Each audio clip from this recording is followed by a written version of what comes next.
बिस्मिल्लाहिर्रहमानिर्रहीम। आज हम बात करते हैं एंजाइम इन्हिबिशन और उसकी टाइप्स।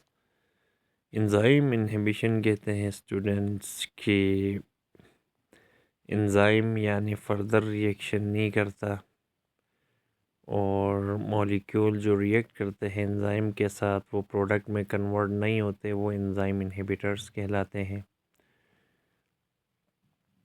और इस तरह सेल्स के अंदर जो नॉर्मल रेगुलेशन होती है या एक्टिविटी वो स्टॉप हो जाती है एक्सटर्नल फैक्टर की वजह से।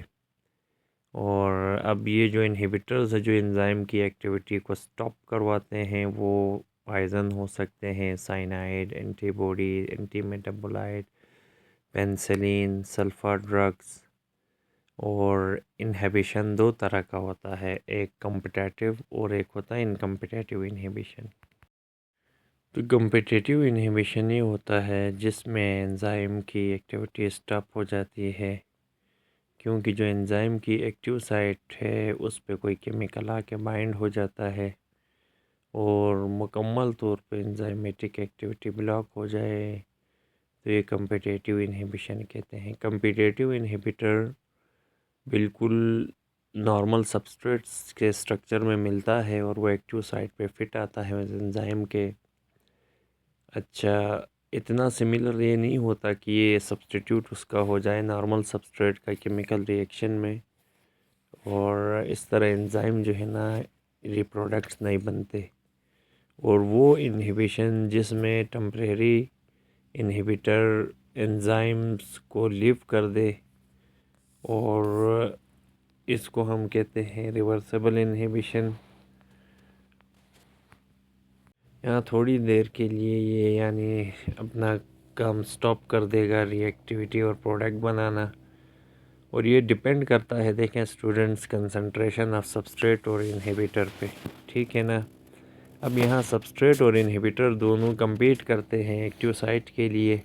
अगर सबस्ट्रेशन की कंसंट्रेशन हम इंक्रीज़ कर दें और इन्हिबिटर के हिसाब से एक्टिव साइट यहाँ पे ऑक्यूपाई करेगा सबस्ट्रेट और फिर वो प्रोडक्ट में कन्वर्ट होगा। लेकिन अगर वहाँ पे जो है ना इन्हिबिटर ज़्यादा हो जाते हैं तो फिर ये वहाँ पे प्रोडक्ट में कन्वर्ट नहीं होते।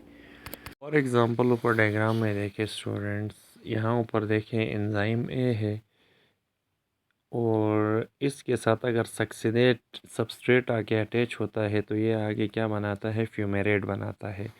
लेकिन यहाँ मेलोनेट एक इन्हिबिटर है, ठीक है। तो ये सक्सिनेट डिहाइड्रोजिनेस एंजाइम के साथ यानी मिल के क्या करता है, मेलोनेट जब इस पे आ जाता है एंजाइम के साथ तो ये आगे फर्दर कोई यानी प्रोडक्ट नहीं बनाता और ये मेलोनेट एंजाइम कम्प्लेक्स बनाता है।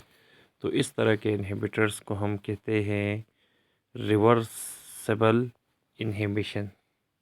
कि यानी यहाँ जो है दोबारा अगर वो सबस्ट्रेट की कंसंट्रेशन बढ़ा के हम उसको वापसी ओरिजिनल रिएक्शन की तरफ कैरी बैक कर सकते हैं। तो कॉम्पिटिटिव इन्हिबिशन में ये हुआ स्टूडेंट्स कि वो एक्टिव साइट पे आके उसने किसी भी सब्सटेंस ने उसके प्रोडक्ट को रोक लिया बनने से। नॉन कॉम्पिटिटिव में क्या होता है कि एक्टिव साइट पे तो कोई सबस्ट्रेट आके बाइंड नहीं होता, बल्कि अदर देन एक्टिव साइट जिसको हम एलोस्टेरिक साइट कहते हैं वहाँ पे आके मॉलिक्यूल बाइंड होके यानी प्रोडक्ट की फॉर्मेशन नहीं होती। और इस तरह से ये एंजाइम की एक्टिविटी को परमानेंटली या टेम्परेरीली क्या करते हैं, इनहिबिट कर देते हैं। और इस तरह से जब एंजाइम सबस्ट्रेट कम्प्लेक्स नहीं बनेगा तो एंजाइम प्रोडक्ट कम्प्लेक्स भी नहीं बनता और इस तरह से यानी ये सबस्ट्रेट में कन्वर्ट नहीं होते। तो इसी तरह जो हमारे पास irreversible non competitive enzyme inhibitor एक तो अल्टर करते हैं शेप को कि सबस्ट्रेट वहाँ पे एक्टिव साइट पे आके बाइंड नहीं हो सकता। तो नॉन कॉम्पिटिटिव इन्हिबिटर में साइनाइड और हैवी मेटल आते हैं।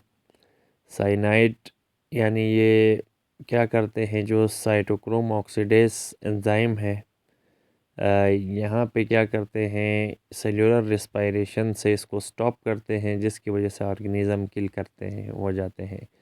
दूसरा हैवी मेटल जैसे हो गए सिल्वर, कॉपर वगैरह, ये थियोल ग्रुप के साथ एंजाइम के यानी क्या होते हैं अटैच हो जाते हैं और डाइसल्फाइड ब्रिज को ब्रेक करते हैं और ये टर्शरी स्ट्रक्चर जो इम्पोर्टेंट होता है ये ब्रेक होता है। इस तरह से एंजाइम डीनेचर होते हैं। तो ये दो एग्जांपल्स नॉन कम्पिटिटिव इनहिबिटर्स की साइनाइड और हेवी मेटल्स याद रखना है आपने।